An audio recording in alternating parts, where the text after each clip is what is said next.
l'action de Dieu. Bien-aimé, la Bible dit dans Proverbes chapitre 16, verset 4, que l'Éternel a tout fait pour un but. Ça veut dire que Dieu ne fait rien au hasard. Et le hasard n'existe pas et n'existera jamais avec Dieu. Avant que Dieu ne pose une action dans la vie d'une personne, Dieu a déjà pensé, Dieu a déjà mesuré, Dieu a déjà vu les tenants et les aboutissants, n'est-ce pas, de cette action qu'il a voulu poser dans la vie d'une personne avant de la poser.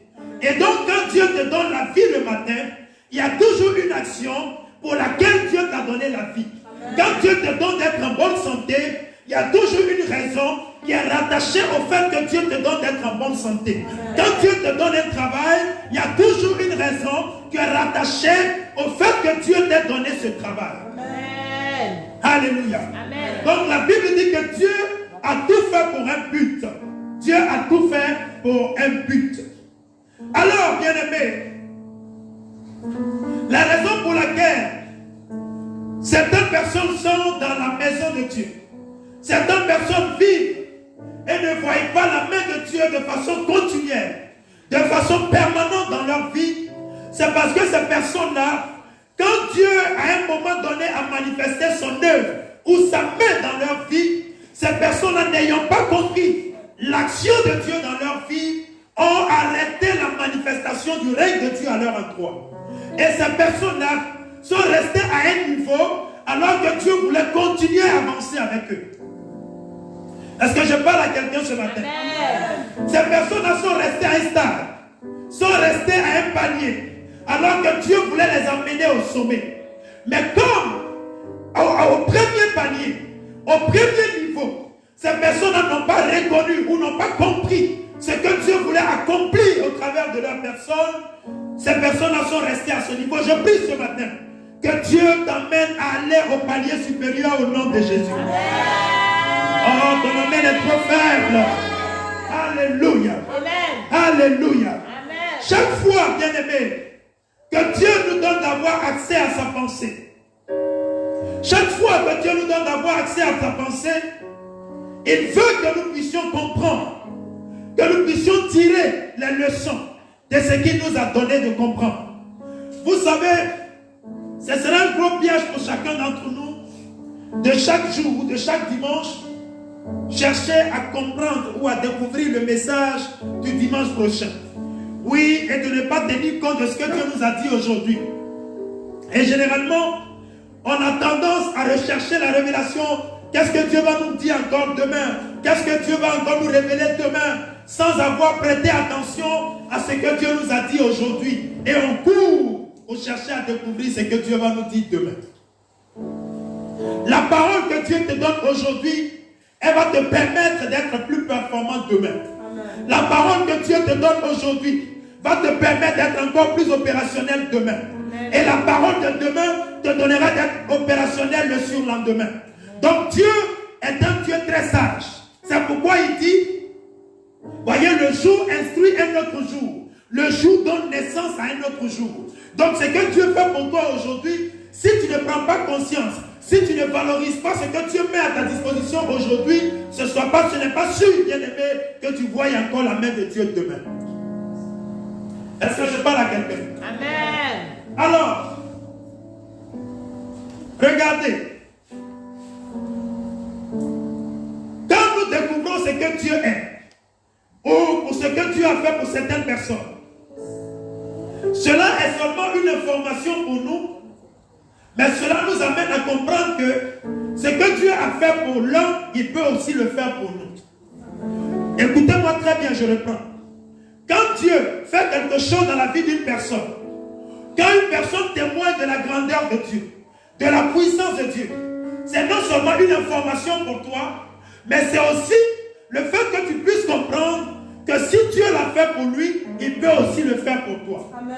Quand Dieu opère quelque chose dans une assemblée, ça veut dire que Dieu est encore actif et à l'œuvre dans cette assemblée et que Dieu peut aussi le faire pour toi. Amen. Ce n'est pas le moment d'être aigri, ce n'est pas le moment d'être jaloux, ce n'est pas le moment de se plaindre.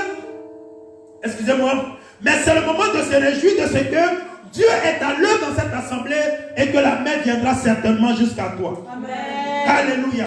C'est pourquoi il est important pour nous de se réjouir avec ceux qui se réjouissent, de bénir Dieu pour ce qu'il fait dans la vie des autres. Ainsi, nous serons en train d'activer et, n'est-ce pas,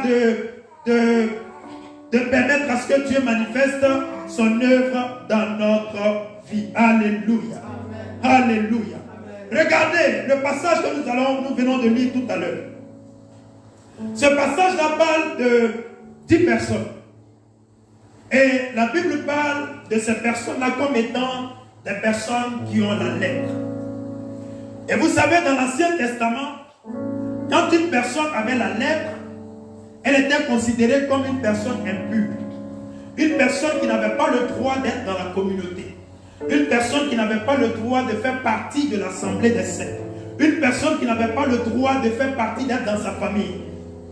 Parce que cette personne-là, elle était ôtée de la population, elle était sortie de la population, elle était sortie du peuple et elle était mise hors de la vie. C'est pourquoi vous allez voir que dans ce passage, ces personnes-là étaient hors de la ville, elles étaient à l'écart. Et c'est en ce sens-là qu'elles se sont, n'est-ce pas, elles ont rencontré Jésus. Voyez, mais quand elles rencontrent Jésus, elles n'approchent pas Jésus tout de suite. Mais la Bible dit, se tenant à distance. Se tenant à distance. Parce que quand tu as la lèpre, comme je le disais, étant considéré comme une personne impure, tout ce que tu touches est considéré comme impur. Et doit être exposé, isolé pendant 7 jours avant d'être purifié. Donc si quelqu'un a la lèpre et que cette personne vient te toucher, tu es considéré comme une personne impure et on te met à l'écart. On te sort de la ville et on te met à l'écart. C'est ainsi que ces 10 personnes, étant atteintes de la lèpre, ont été isolées, sorties de la ville, ont été mises à l'écart. Je vais te dire ce matin, que quelle que soit la situation à laquelle tu es confronté, qui t'a mis à l'écart de la famille, à l'écart de la société, à l'écart des autres personnes, je vais t'annoncer ce matin que la main de Dieu viendra te restaurer au nom de Jésus. Amen. Oh, ton amen m'embête.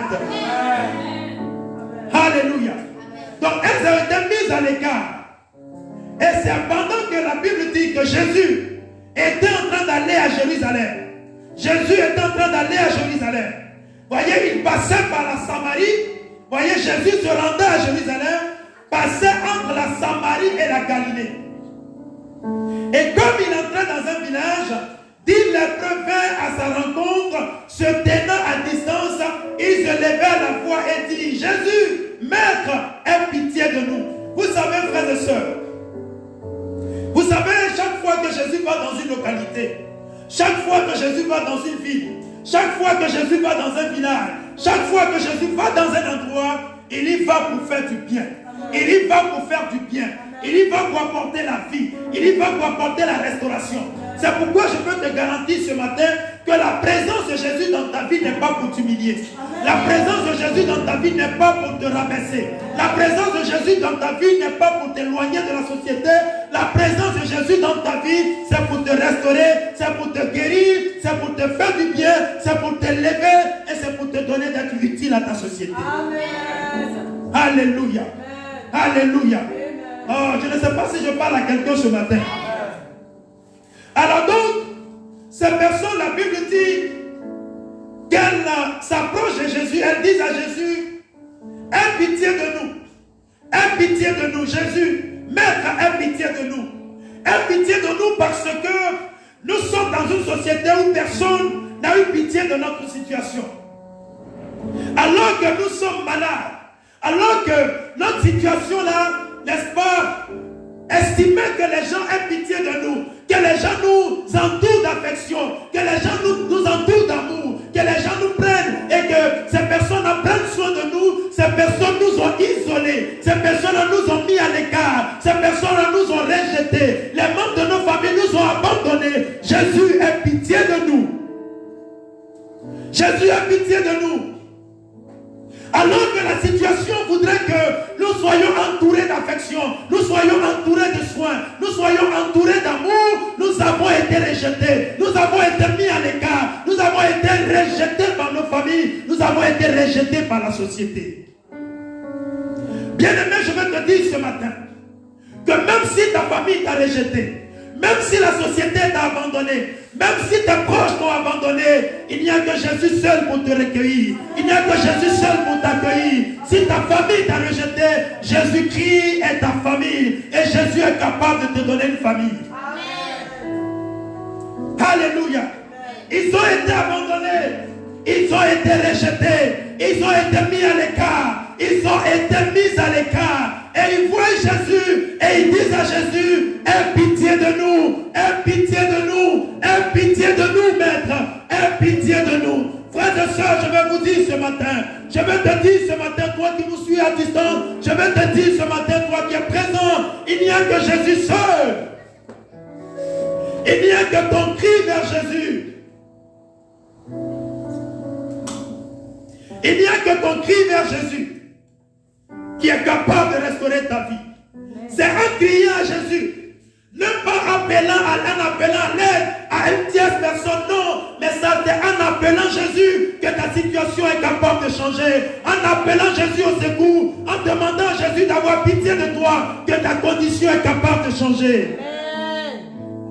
Aucun homme ne peut changer ta situation si Jésus n'est à l'œuvre dans ta vie. Aucun homme ne peut venir à ton aide. Aucun homme ne peut avoir pitié de toi si la main de Dieu ne s'est pas déployée pour ta destinée. Amen. Nous sommes sur la terre, frères et sœurs. Nous sommes sur la terre, c'est vrai, on dit oui. Moi je crie à Dieu, je parle à Dieu, je n'ai pas affaire aux hommes, je parle à Dieu. C'est vrai et c'est même très vrai. Parce que la Bible dit que le cœur du roi est entre les mains de l'Éternel, comme un courant d'eau, et Dieu l'incline comme il veut. Ça veut dire que quand j'ai une situation, même quand je pense que mon oncle peut m'aider, quand je pense que ma soeur peut m'aider, quand je pense que ma tante peut m'aider, quand je pense que mon frère est bien placé pour m'aider, et que je ne passe pas à Dieu, que je ne parle pas à Dieu, en lui présentant le cœur de cette personne, et que je vais directement voir cette personne risque de me dire non. Cette personne peut me dire non, je ne peux pas t'aider, moi-même je suis confronté à plein de défis, en ce moment j'ai trop de problèmes, en ce moment j'ai trop de soucis, je ne peux pas t'aider. Et tu peux être frustré, frère. Te dire que non, mais il est ministre et puis il ne peut pas m'aider, il est directeur de cabinet, il est chef d'entreprise et puis il ne peut pas m'aider. Oui, il ne peut pas t'aider parce que tu n'as pas d'abord touché celui qui a la capacité de toucher les cœurs. Amen. Tu n'es pas d'abord allé, celui qui a la capacité d'incliner les cœurs des rois. Tu n'as pas d'abord allé parler à celui qui avait la capacité de soumettre son cœur. C'est pourquoi, frères et sœurs, notre réflexe premier, quand on est dans les défis, quand on a un souci, quand on a un problème, ce n'est pas de courir tout de suite aller voir un oncle, ce n'est pas pour courir tout de suite aller voir une soeur, mais c'est d'abord aller dans la présence de Dieu.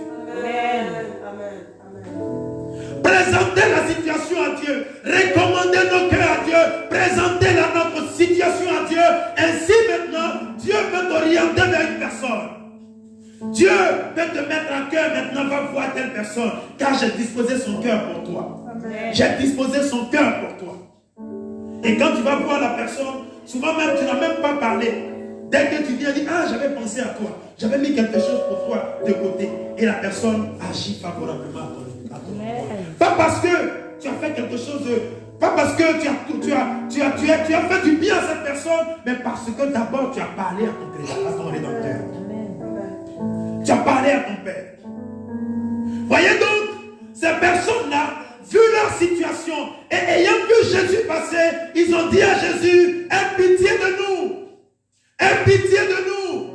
Aie pitié de nous. Voici la condition dans laquelle nous sommes. Voici la situation dans laquelle nous sommes. Aie pitié de nous, Jésus. Aie pitié de nous. Bien-aimés frères et sœurs, ce matin, je vais vous dire, je veux nous dire à nous, parce que cette parole me concerne aussi.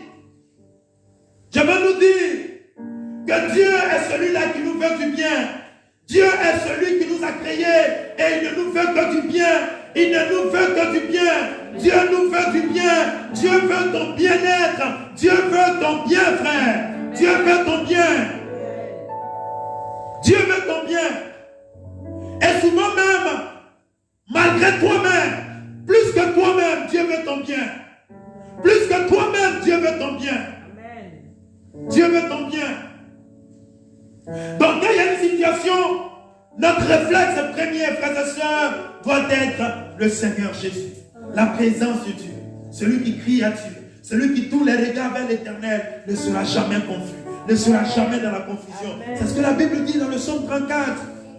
Psaume 34, psaume 35. Celui qui lève les yeux vers l'Éternel, celui qui lève les regards vers l'Éternel, aura toujours le visage rayonnant de joie. Amen. Nous devons apprendre à compter sur Dieu. Nous devons apprendre à prendre appui sur l'Éternel. Nous devons prendre appui sur l'Éternel. Prendre appui sur l'Éternel. Bien-aimés, ces hommes ont été mis à l'écart. Et la Bible dit qu'ils étaient 10. Ils étaient 10. 10 lépreux. 10 personnes qui étaient censées apporter quelque chose à la famille, à la société. Ces personnes étaient 10, issues de familles différentes. Mais la Bible dit, comment je le sais? Parce qu'il y avait le 10e. Voyez, la 10e personne était un étranger. Ça veut dire qu'il n'était pas juif. Il était étranger à l'alliance de Dieu. Mais la Bible dit que c'est celui-là, lorsqu'il était en train d'aller, selon la recommandation de Jésus,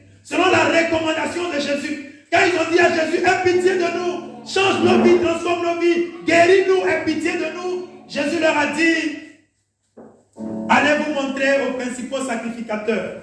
Allez vous montrer aux principaux sacrificateurs. Pourquoi? Parce que la loi disait, dans le temps que, en fait, quand tu es atteint de la lèpre, une fois que tu es guéri, tu vas te présenter aux principaux sacrificateurs avec une offrande pour témoigner, rendre témoignage de ta guérison. Et donc, quand Jésus leur disait, allez vous présenter, il était en train de leur dire qu'ils avaient déjà été guéris. Ils avaient déjà été guéris. Donc, ils aillent se montrer en signe de témoignage. En signe de témoignage. Pour se présenter, pour dire, écoutez, vous nous avez mis à l'écart, mais nous avons rencontré quelqu'un qui a restauré nos vies. Amen. Vous nous avez abandonnés, mais dans cet état-là, nous avons fait une rencontre qui a changé radicalement notre destinée. Amen. Bien-aimés, il dit, allez vous présenter, allez vous présenter, allez vous présenter. C'est pourquoi vous ne devez pas avoir honte de qui vous êtes devenu en Christ. Vous ne devez pas avoir honte de qui vous êtes devenu en Christ. Vous ne devez pas avoir honte de votre identité en Christ. Vous ne devez pas avoir honte. Il dit, allez vous présenter. Allez vous présenter. Vous étiez dans un état de délabrement avancé, abandonné. Vous étiez dans un état de malade. Vous étiez mort. Vous étiez lépreux. Mais maintenant, vous m'avez rencontré. J'ai fait quelque chose dans vos vies. Allez vous présenter. Présentez-vous à eux. Et dites-leur qu'il vous avait rejeté, qu'il vous avait abandonné. Mais maintenant, comme la Bible dit, la pierre qu'ont rejeté les bâtisseurs est devenue la principale de l'angle. La pierre qu'ont rejeté ceux qui bâtissaient. La personne qui n'avait pas été considérée, ces personnes pour qui on n'avait pas eu d'égard, le Seigneur s'est révélé à elle. Amen. Et il dit, allez vous présenter. Allez vous présenter. Et qu'on sache que vous n'êtes plus les mêmes personnes. Allez vous présenter. Et qu'on sache que vos vies ont été radicalement transformées. Allez vous présenter. Et qu'on sache que vous n'êtes plus des personnes lépreuses. Que la lèpre vous a quitté. Que la maladie vous a quitté. Que la malédiction vous a quitté. Allez vous présenter. Allez vous présenter. N'ayez pas honte, frères et sœurs. N'ayez pas honte de qui vous êtes devenu. N'ayez pas honte de votre identité. N'ayez pas honte de ce que Jésus a fait pour vous. N'ayez pas honte de ce que Jésus a pour vous. N'ayez pas honte. Amen.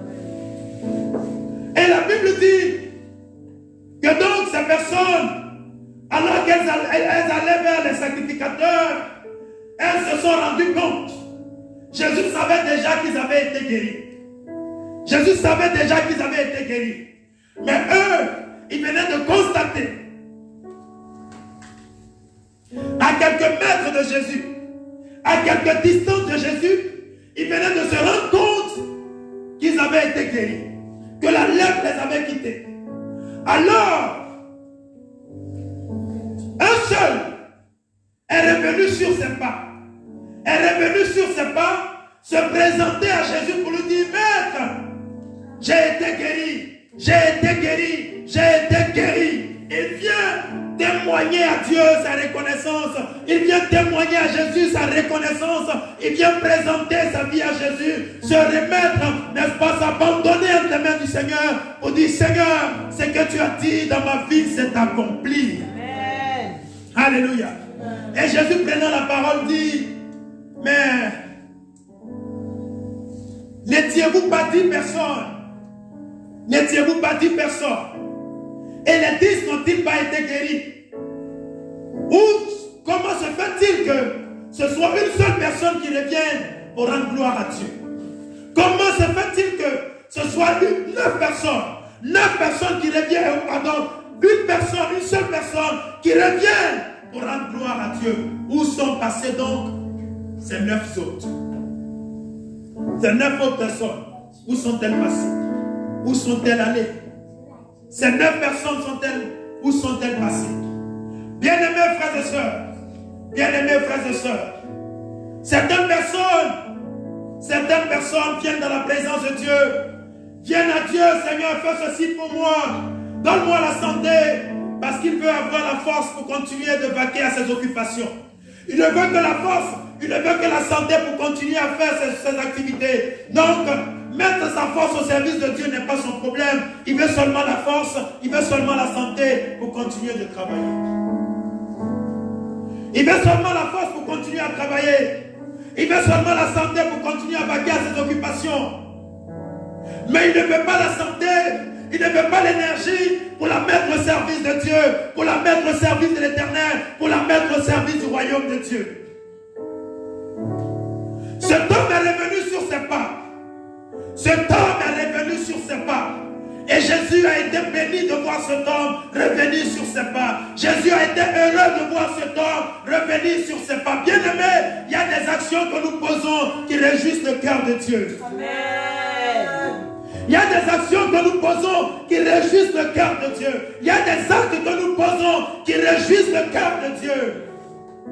Qui réjouissent le cœur de Dieu. Et il y en a d'autres qui attristent son cœur. Il y en a d'autres qui attristent son cœur.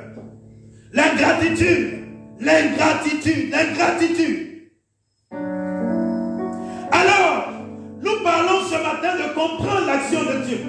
Pourquoi est-ce que Dieu fait ce qu'il fait dans ta vie? Pourquoi est-ce que Dieu fait ce qu'il fait dans ta vie? Et pourquoi Dieu a fait ce qu'il a fait dans ta vie? Pourquoi Dieu a fait ce qu'il a fait dans ta vie? C'est simplement pour que ce qu'il a fait dans ta vie puisse donner gloire à son nom. Amen. Puisse donner gloire à son nom. Amen. Dieu veut tirer gloire de tout ce qu'il fait dans nos vies. Amen. Dieu veut tirer gloire de tout ce qu'il fait dans nos vies. Dieu veut tirer gloire de la vie qu'il nous donne. C'est pourquoi chaque matin, quand nous nous levons le matin, il attend de nous qu'on lève les mains vers son trône pour lui dire, Seigneur, merci pour la vie que tu m'as encore donnée ce matin. On peut trouver ça de façon, on peut trouver que c'est quelque chose d'anodin, on peut trouver que c'est quelque chose de banal, mais ça tient au cœur de Dieu. Ça tient au cœur de Dieu d'être reconnaissant pour les choses qu'on peut qualifier insignifiantes, pour les choses qu'on peut qualifier pour les moindres. Dieu les considère parce que Dieu regarde les détails. Dieu regarde les détails. Il attend, frères et sœurs, que ce qu'il opère dans ta vie puisse te rapprocher de lui, puisse t'attirer davantage à lui.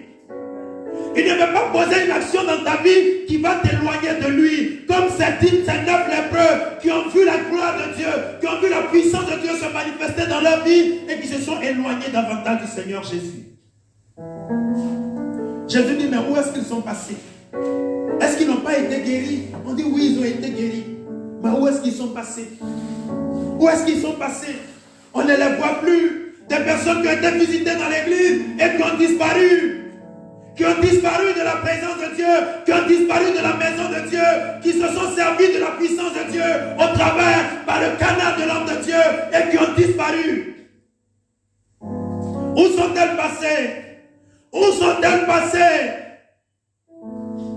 Où sont-elles passées?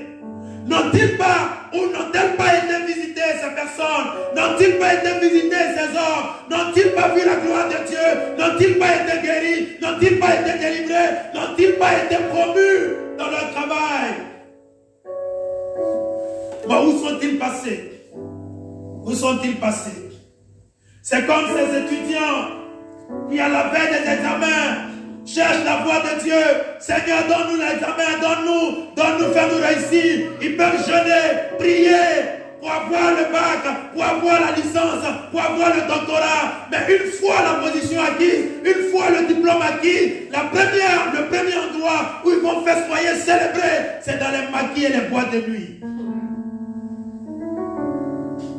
C'est dans les maquis et les boîtes de nuit. Tu as demandé la promotion dans la présence de Dieu. Tu as jeûné et prié. Le pasteur est devenu ton meilleur ami parce qu'il devait prier pour toi pour la promotion. Dès que la promotion est acquise, tu disparais. Tu disparais. Tu vois le numéro, tu ne décroches plus.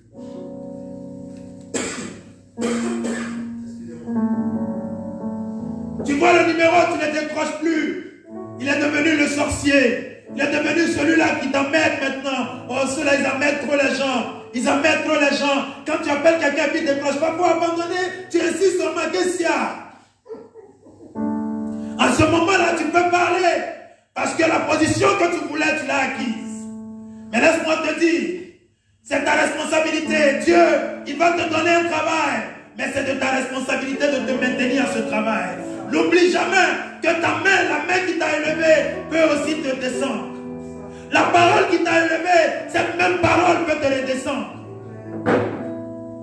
Cette même parole, le canal par lequel Dieu t'a fait du bien, le canal par lequel Dieu t'a fait du bien, par ce même canal, Dieu peut te rabaisser. C'est pourquoi faites attention, frères et sœurs. Faisons attention, voudrais-je dire. Faisons attention. Ce que Dieu attend de toi, c'est que ce qu'il fait dans ta vie puisse te rapprocher de lui. Certaines personnes, oh Seigneur, donne-moi un enfant. Seigneur, donne-moi un enfant, donne-moi un enfant, donne-moi un enfant. Une fois que tu es enceinte, tu commences à ne même plus aimer la présence de Dieu. Et on dit non, c'est la grossesse, c'est la grossesse, c'est la grossesse. Hein, c'est les humeurs de la grossesse. Car cela ne tient. Mais l'enfant naît. L'enfant naît. Et l'enfant devient ton centre d'intérêt. L'enfant devient ton centre d'intérêt. Tu n'as plus le temps pour la présence de Dieu. Tu n'as plus le temps pour la maison de Dieu. Or, avant que tu ne tombes enceinte, tu étais engagé, tu étais zélé. Quelle est la bénédiction de Dieu qui t'éloigne de la présence de Dieu? Or, la Bible dit que c'est la bénédiction qui enrichit et il ne la fait suivre d'aucun chagrin. Amen.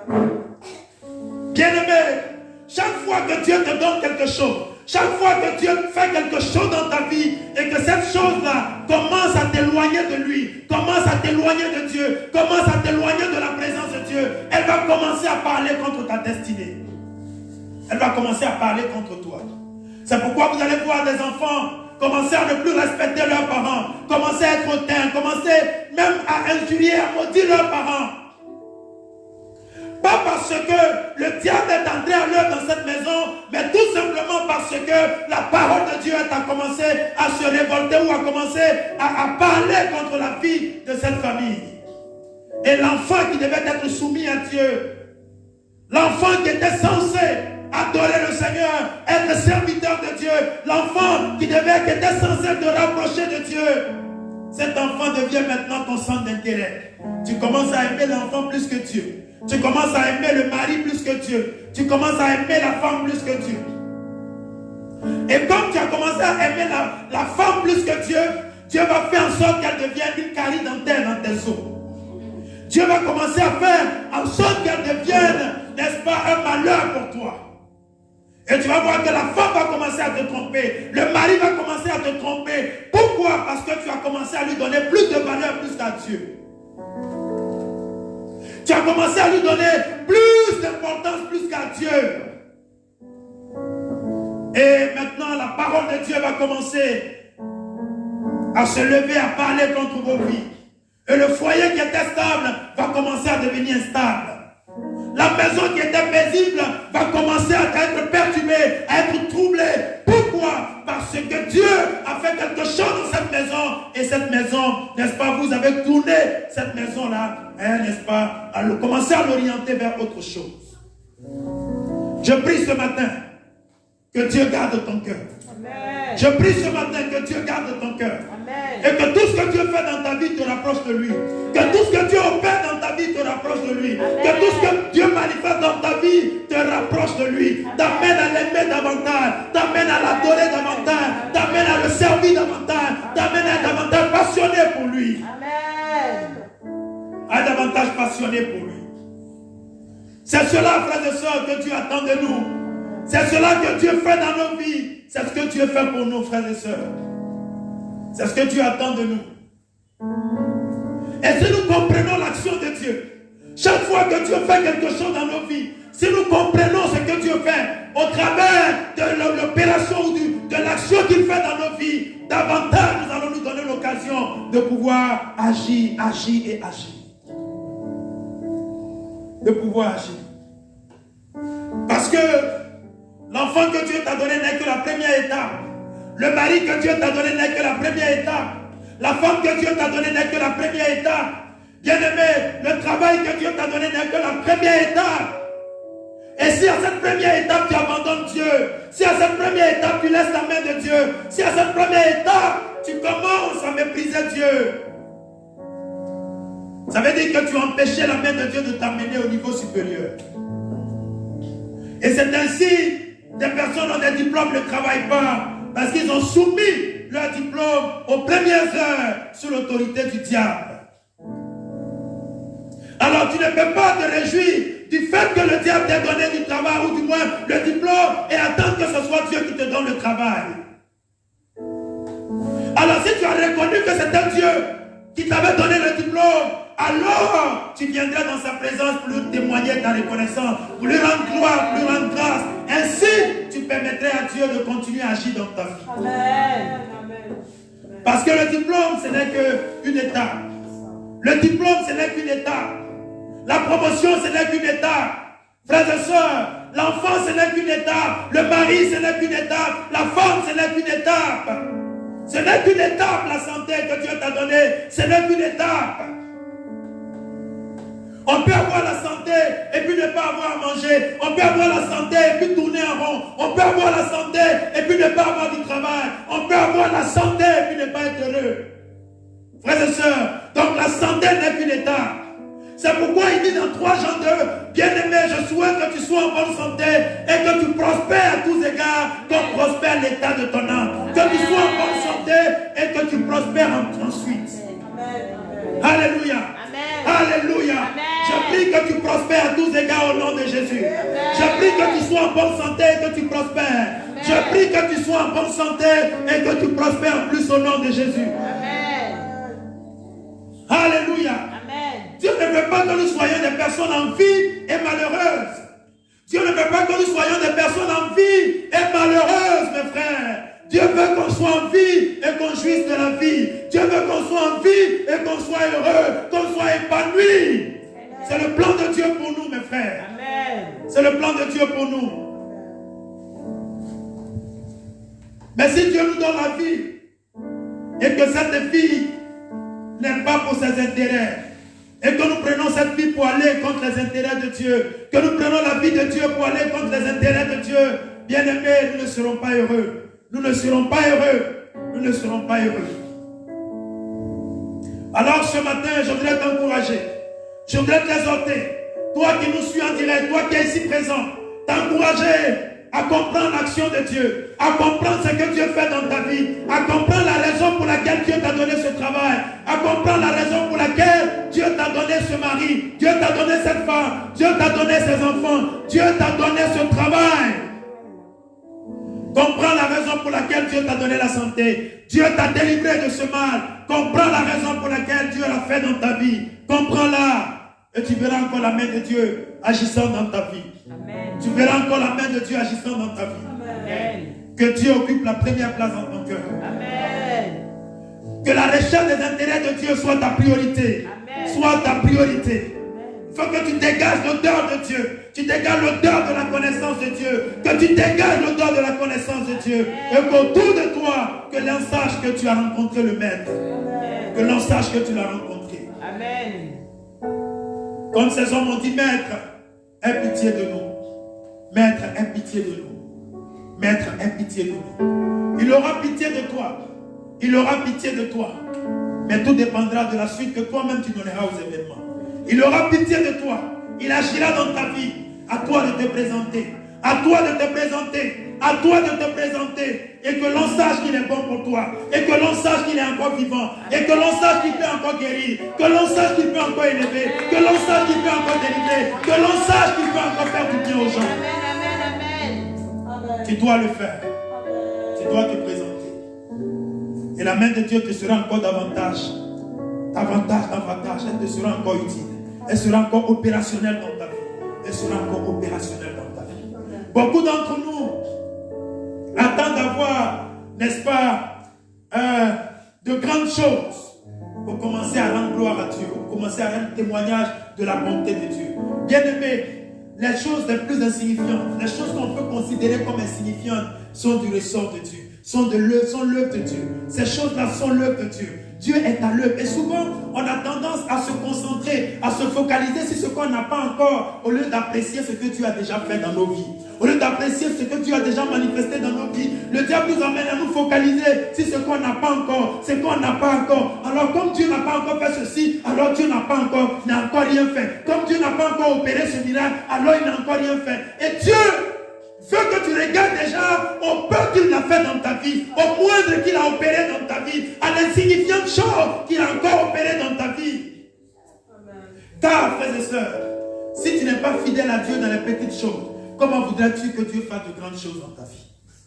Si tu ne peux pas rendre grâce à Dieu pour les choses insignifiantes, les choses que tu peux qualifier d'insignifiantes, les choses que tu peux, n'est-ce pas, que tu peux qualifier de moindres, si tu n'es pas capable de dire merci à Dieu, ce n'est pas quand il va faire de grandes choses que tu lui diras merci.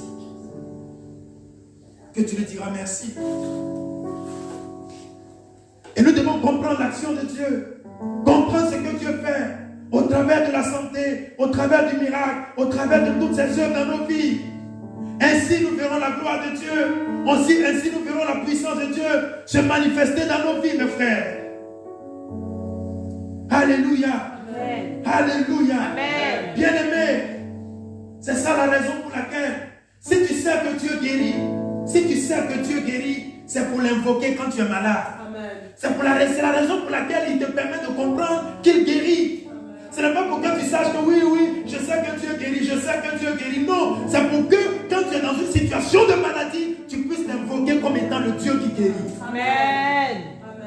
C'est la raison pour laquelle il te donne de découvrir sa facette du Dieu qui guérit. Amen. La raison pour laquelle il te donne de découvrir sa facette du Dieu qui élève, c'est pour que tu puisses l'invoquer comme étant le Dieu qui élève, afin qu'il puisse t'élever quand tu auras besoin d'élévation.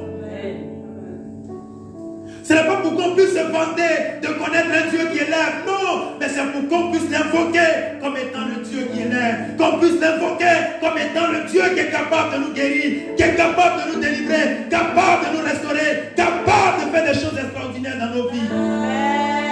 C'est la raison pour laquelle nous le connaissons, c'est la raison pour laquelle nous le découvrons, c'est la raison pour laquelle il se révèle à nous sous toutes ses faces, c'est toutes ses formes et toutes ses facettes.